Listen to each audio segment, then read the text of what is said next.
everybody. Jen Gile, your mortgage partner for life, and I am here with one of my dear friends and an awesome agent, Sarah Page with Keller Williams. Hello, Sarah. Hello. And we are glad to finally have a female, first of all, right? Everybody's been a man so far.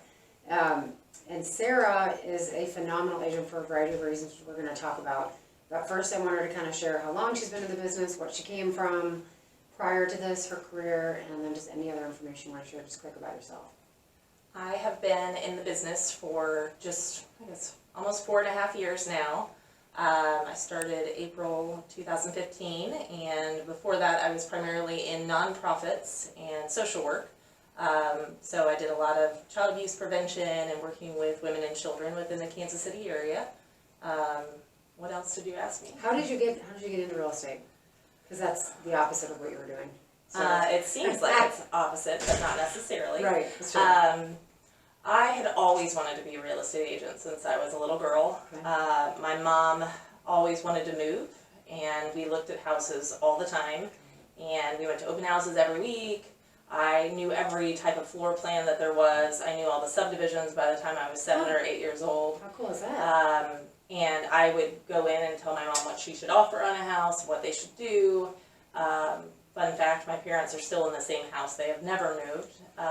They've been in that house. She's a shopper. Well, she could never get my dad on board for moving. Got it. But I'd always thought it would be a fun thing to do, but I never thought of it as a real job. Sure. And then I kept saying it over and over again to my husband that I wish I could go into real estate. I wish I could do that. And finally he called me on it and said, why don't you do it? What's stopping you? Yeah. So I just went all out. So what was stopping you? What were you afraid of? Lack of a predictable income. Sort of a big one. Yeah. Well, and I'd been in social work where, like, the income on that is not very good, and I had kind of reached my cap of what I could make in social work without going for more education. And I had at that time, I guess he was 14, and Stewart. Yeah, and I knew he was, like, we were heading into high school. I needed money and I needed a predictable income, and that didn't seem like what a grown-up was supposed to do. Right. And he likes highbrow colleges, so you needed to start making some cash to save for that, right? Yes, for sure. Where's he going? He's going to American University in DC. Which is awesome. Okay, so you had great success pretty quickly. Do you mind sharing sort of what your first, second, third year numbers look like? No, it's funny. Everybody says I had great success pretty quickly, but my first year was a little rocky. Everyone does. I did 5 deals in my first year, well, the first calendar year, and 2 of them were my own. Okay. So really I only did 3 deals. Okay. And I started April 1st and I didn't close anything until July. Okay. So I talk to a lot of new agents whenever they come to me and say they're frustrated, why isn't this working, why am I not getting business, and I always tell them I didn't get my first one until July, and it was off of an open house. Well, because what you're doing now is really what ends up, you get checks for in 90 days. Right. Approximately, right? Yeah. Activity now creates results in about 90, 120 days, depending on the time of year and what the market's like. Right. So that's normal. Okay, so 5 transactions first year. And then second year, let's see if I get this right. Second year I did about $4 million in volume. Don't remember the number of transactions. I think it was 28 or 30 maybe. Okay. And then third year I did 10 million, just over 10 More than million. double. And then last year I did just over 17 million and 79 transactions. So again, not quite double, but pretty much almost doubling our business every year. Yes. All right, so with that, what did you do to create that sort of momentum? Let's do that first. What did you do? What were you doing? Working all the time. Okay. So it's not easy. People didn't just come to me and say, hey, you're in real estate now, will you be my real estate Sure. agent? And the first year I was working a part-time job and working at real estate 40 plus hours a week. I did open houses both days every weekend. I worked until late in the evening. I called for sale by owners. I called expireds. I door knocked. I reached out to everybody I knew. I did everything you could think of. Anything that I learned from classes was something that could generate business. I tried it. So you didn't just put a sign in the yard, tell people posting on Facebook that you're in real estate and everybody you know called you? No, that would be lovely if that's how it worked. Because I think I remember you and I having a conversation too, where in the beginning you were struggling getting people to see you in this totally different career. For sure. Because it's opposite of what you were doing, and that's what a lot of people come from. This is their second career. So how did you get people to shift their mindset? Especially sometimes friends are the last ones to jump on board and use us. It's easier to get strangers sometimes to work with you until the friends see some success. So that's exactly, I mean, I went after the for sale by owners and the expired listings, and I got several of those in winter, like January, February, March of 2016, and those just came, and then along with it, my friends and people I knew started seeing me as, oh, she's actually going to do this. Yeah. Because everybody knows like 10 real estate agents. Everybody can say their aunt or their so-and-so is a realtor. And lots of people get in it when it's good and leave when it's bad, or do it very, very part-time. So open houses, it sounds like still a really big part of your plan. You're still doing them. Mm-hmm. So would you say that that would be some advice you give to a new person, is to get, I know not everybody does them, I know not everybody wants to do them because it's weekends in and out. Advice on that? My advice is to do everything. Okay. Everything out there, and find the thing that you're most comfortable doing. Okay. I did retail for years, and that makes me super comfortable at an open house situation. It feels like, and it feels like a retail experience. Yeah. So, but I know agents that don't feel comfortable. That is, and if you don't feel comfortable in a situation, you're not going to get clients or business from The clients are going to feel it. Exactly. Any advice for how to hold a successful open house, since that's been a good lead generator for you? So marketing the open house, for sure, you have to do things on social media. That's where people look first. So you need to use Facebook, Instagram, LinkedIn. I email my entire database before an open house to make sure everybody knows. I ask the homeowners to share it. And then really, my best open houses happen whenever we flyer the neighborhood around it. Right. So doing door knock and yeah. let people know you're having it. Okay. 50 to 100 flyers, letting the neighbors know. And that's when I have my best open houses. And the pre-marketing and putting in a ton of signs up that really draws people to it. Well, it's evidence of success, especially with you. I know you love to sell in Westwood, in that area. People now start to see your signs everywhere, and so they assume you're the Westwood girl, right? Uh-huh. I mean, I hear that a lot. I've heard that a lot about you. Oh, Sarah Page sells all of Westwood, because you've created that brand for yourself sort of there by door knocking, by having as many opportunities for people to come see houses there.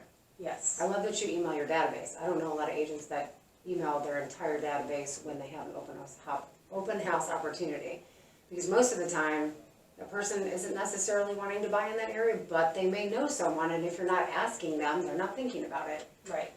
So yeah, it's a good way to stay in front of people and yeah. continue. I think I started doing that to, for lack of a better word, for that brainwashing and seeing me as a realtor. And now I just continue it because I have people interact with me from those emails, and it's a good way to connect with people. sure, even if they don't want that house, it's a reminder that you are in real estate, right? Okay, so open houses. What else would you say is still a consistent part of your business, or you have added to the business that has helped to create these consistent, bigger years, year after year? So I stay consistent with 3 things. One is open houses and following up on sign calls. Okay. I'm really good with converting those to business and really following up with people that I meet that way. Okay. The second thing is referral-based business. I mean, I went through the Buffini class with you. I don't know that I would say that I follow the Buffini model to a T, but I love working with referrals. I like working with people I know or their friends and family. It's a better way to do business. Sure. So I do newsletters every month, e-newsletter and paper newsletter. I do pop-bys quarterly. I do, at this point, I think I do about 5 or 6 events a year, and 2 of them are charitable. And really showing people that I'm about more than just selling a house or buying a house. I really am invested in the Kansas City community, and I want to do things that reflect that. And then the last thing is really working on the area that focus that I have. So Westwood and the surrounding areas have been super big for me, and a great way of driving my business, and also showing I'm invested in the community. and I'm expanding that as I go along. So I sponsor events in that neighborhood. I send a mailing to that neighborhood every month. I'm on the planning commission. And So getting involved in something with the city directly, that's great, okay? so those are I always tell my admin and assistant that those are our basics. If we lose sight of our basics, then everything falls apart. So open houses, Popeyes, events, okay? I miss any? So let's talk about the events a little bit. I love events, you know that, it's my favorite thing to do, but I love that you have the charitable piece. Man, I didn't even talk today.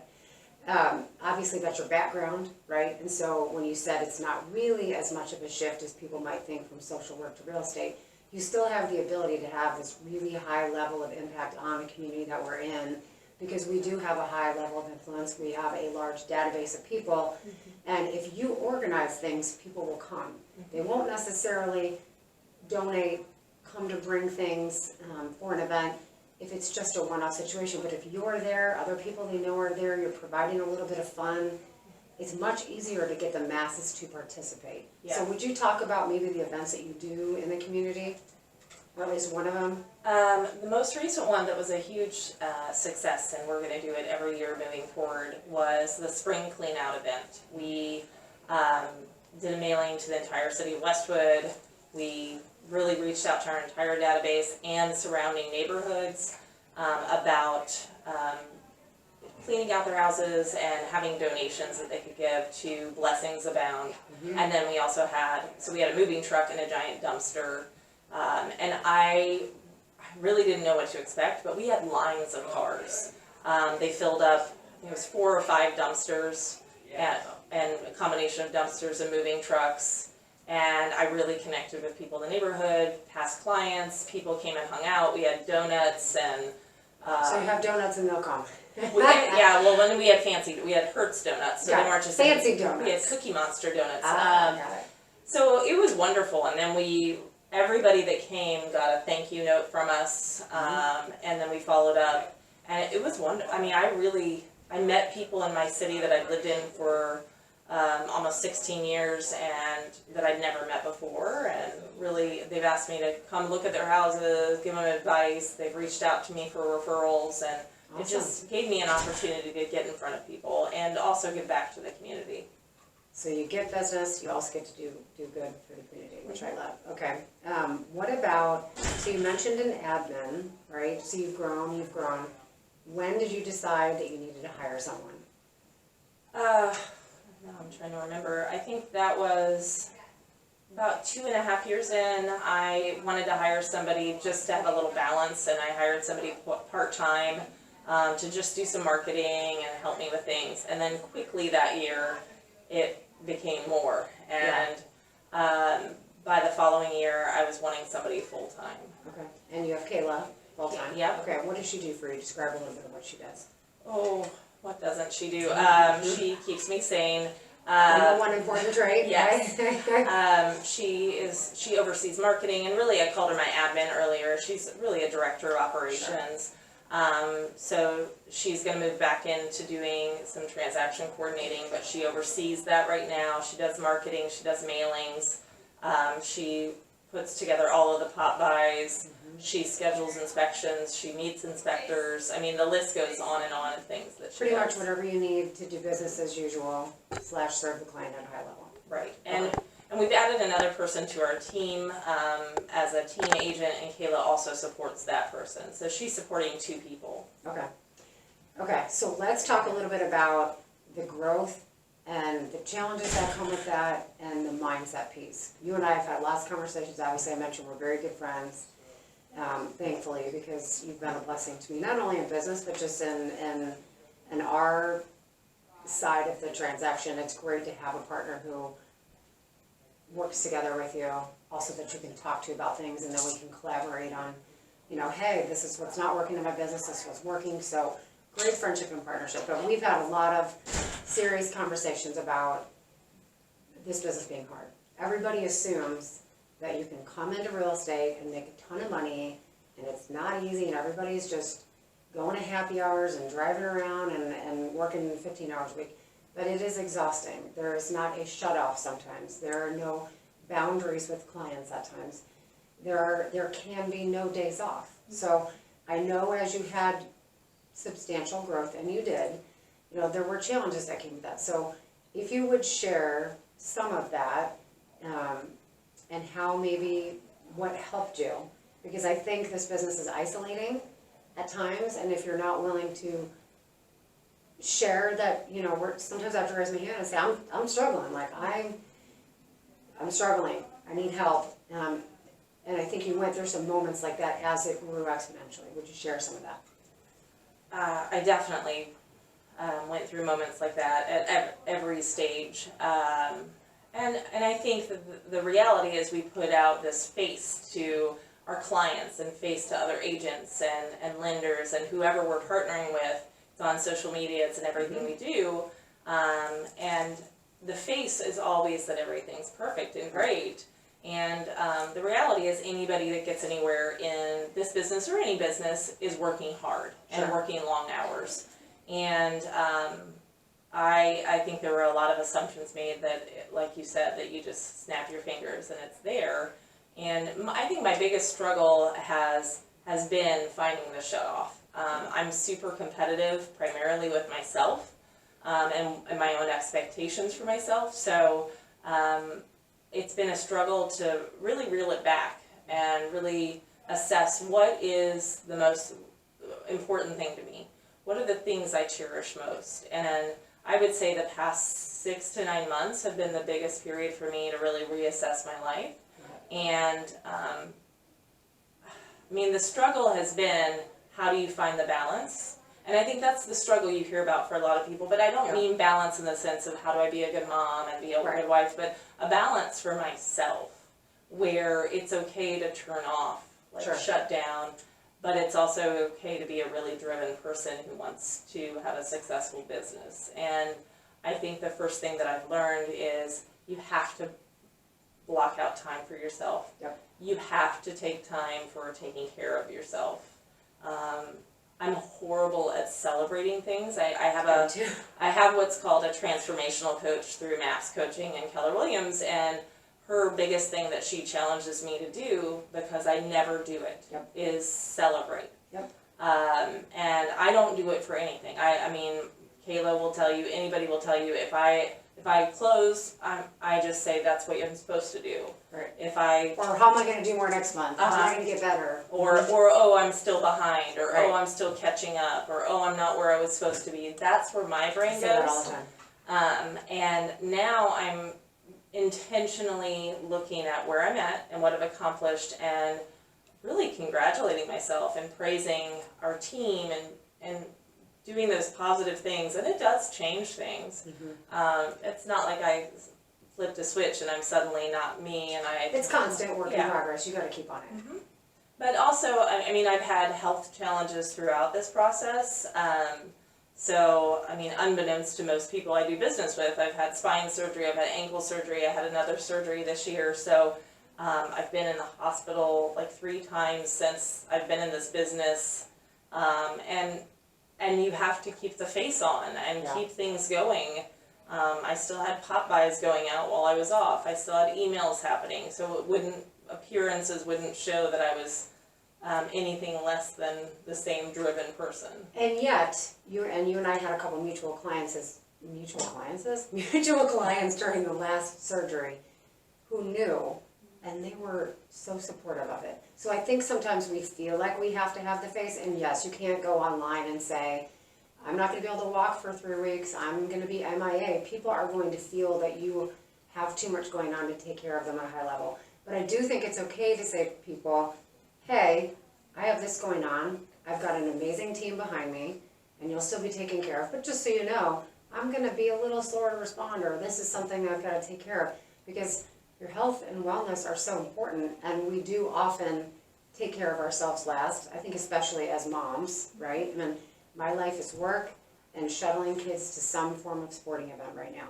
And there is not a lot of time for me to just be or do something mom wants to do. My little 6-year-old says, you're always doing what you want to do. I'm like, I'm never doing what I want to do. What are you talking about?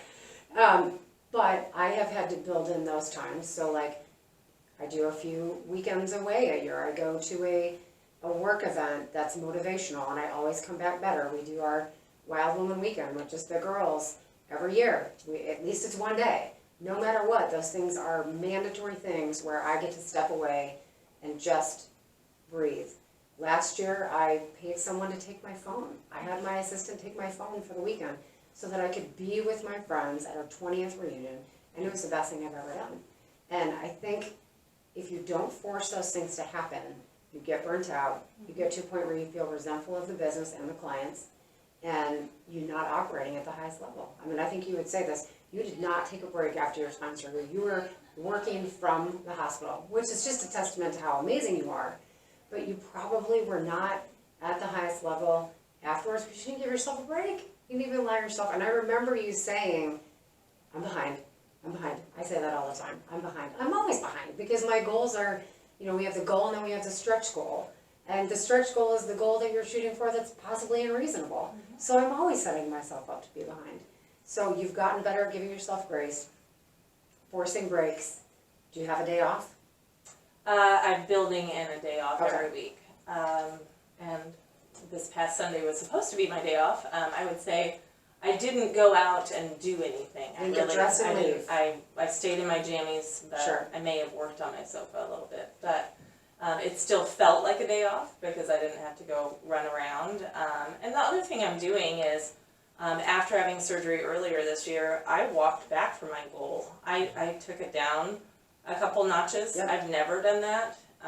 And I'm looking at this year as a year to really build in the systems and models so I can have days off and I can have that balance. I take my son to college in 2 months or just under 2 months, and I want to be able to really enjoy the time with him and enjoy Parents Weekend in the fall. So even if I do, it looks like I'm going to do about the same amount of business that I did last year. So this isn't going to be a huge amount. Which is great though, because most people are having a down year. Yeah. So. Which, I mean, even if I do the same or slightly less than last year, I'm happy with that because I know that I'm finding the systems and models to keep myself healthy. Yeah. Because then I'm the best version for my clients that I can be, and for my family and my friends and all of those things. I wasn't really even seeing my friends that often. And it's just a challenge to find that. And I haven't ever been resentful of my clients. I think the most important thing, I've had people ask me, like, do you like what you do? I love what I do. I love like I can literally get up every single day and say I love what I do. It's the first time in my life I can do that, even on my worst days when I'm the most stressed out or somebody's been mean to me or cranky. I love what I do. I just know that I have to have a buffer in times that I don't always do it. Sure. And I want to backtrack. When I said resentful, what I mean is that there is really no shut off. Yeah. So people are so excited, nervous, scared during the transaction. It's the biggest financial transaction most people make. And as such, they will reach out whenever a thought pops in their head. 10 o'clock at night, midnight, 6 in the morning. 6 in the morning. I got one last week at 5:30 in the morning. I don't respond to them, and I tell my clients now, unless it's an emergency, these are my hours, and I'll talk to you the next day. And really, people are understanding. Sure. When I told people, oh, my son's graduating tonight, or oh, I'm taking a night off, what most people say is, good for you. You work all the time. I'm so happy. I wondered when you took time off. Sure. And I think the family piece actually makes you more real for people sometimes. You know, again, our boys are at a different phase. We're the same age, but our kids are, opposite ends of the spectrum. Wait a minute, did you say we're the same age? I mean, you're a little older. Oh, okay, all right. I thought for a minute you were going to Basically, finally agree. Well, I will be the same age as you tomorrow, but for now you're older.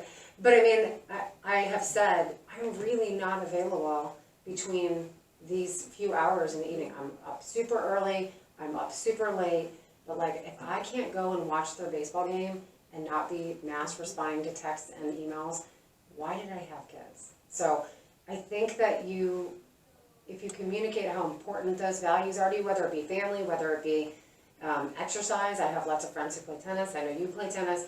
They go after work. That's when they do it. That's their downtime. If you are in between points going and checking your phone, you're not actually enjoying it or shutting off. And if you allow yourself to do that and don't communicate that well with your clients, that's where you end up being resentful because you didn't set the boundary. Yeah, and it's on us. It really is Sure. on us. I mean, I think a lot of people go into this business because they want, I want flexibility.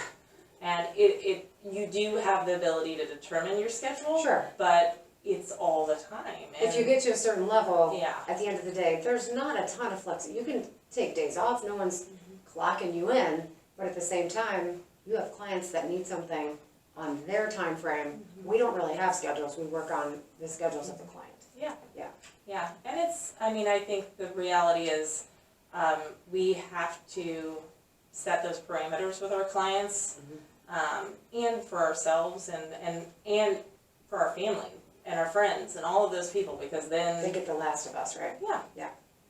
What else do you want to share before we wrap up? Anything else? Anything that makes you different? Anything that makes me different. I mean, I can think of a few things, but I don't know if that's video appropriate. I think the thing that I always talk about with Kayla, and really I hear from clients, is I'm just a very genuine person. What you see is what you get. I'm always going to be honest. I'm always going to be direct, sometimes to a fault, as some of my friends may say. But you'll always know where you stand. I would always rather know where I stand, yeah. And nobody ever thinks of me as this salesy real estate agent. I'm myself, and I'm Sure. the truest version of myself. And I think if I were to give anybody any advice, it's be who you are in whatever you're doing, because then you'll just come across so much more genuine. Yep. And you can try to be what some other agent is, or try to model after somebody else, but people will see through that for sure. I think you said it earlier, you pick up on pieces that you learn, right? There's classes and options for any way you want to run this business. And you try all of it, and you pick out the ones that seem the most authentic to you, and you model people who have come before you who are successful, and you just take little pieces of what they do, and then make it your own, put your own spin on it. If you're trying to be someone, you're trying to do it exactly the way the book tells you, and it doesn't feel right, it's not right. I have always been very open. I hug a lot of my clients, and there are some male loan officer colleagues of mine, friends, who tease me all the time. They call me the hugging loan officer. Well, for me, if I don't get a hug at closing, I don't feel like I've succeeded in creating a relationship with that client. Now, some people might think that's strange. We've had a client recently who was like, too close, too fast. That's just how I am. I'm always going to be that way. So maybe those clients aren't always the right fit for me, because I want to have that relationship with them. Yeah. And just like you get very close with your people. You spend time with them socially. You get invited to all the parties. That's the way that you've chosen to do business. And I imagine it would be hard for you to do telemarketing and cold calling and some of the other things that they start you on in the beginning that maybe you generate initial business with to get going, but it's not as, like you said, the referral business, the way you're doing it now, it feels the best for you. Yeah, Did I it get feels. that out? No, it for sure feels the most genuine, and it resonates with me Yeah. the most. The one last thing that I'm going to throw in is, I've had a coach throughout the whole process. I mean, when I started, I was in the productivity coaching program here at Keller Williams Key Partners, and I really dove into it. And I've worked in the growth coaching program with David Conderman. I've had a Buffini coach, I've had a MAPS coach, now I have a transformational coach. I'm in Buffini group with you. It's a lonely business, and even if you're having success, you have to connect with other people just to bounce ideas off of, to energize yourself, to stay on track. Yep, I agree. Well, we're going to put Sarah's contact information in here, but we really appreciate her coming. For those who have not met her, you should. In fact, when a lot of new agents come and ask me for advice, I'm sure she loves this, she's always one of the names I give for people to go shadow and call. Is that how that happened? That's part of it, probably. But because she is willing to share, and because she will share the good and the bad, and that's why, not the bad, but the hard. Yeah. And that's one of the reasons why I think you've had such success, because you are genuine. She's very on top of her stuff, and yet she's a wonderful partner in that she knows that there are times where, everything doesn't go as smoothly as we want it to, and clients don't always follow through on what they're supposed to do, and hard stuff happens. She's always been patient. She's always worked together with us as a partner, and so those are the people that I choose to align myself with, because it is hard. And like I said, you've been a very, I think we both have said this, I didn't know how important you would be to me when we first met. No. So, because we didn't like each We other. didn't like each other, so Yes, we do now. we do now. So thank you for coming. I'm very proud of you as always. And we'll put our contact information in case you want to find her. Thank you. Thank you. Bye. Bye.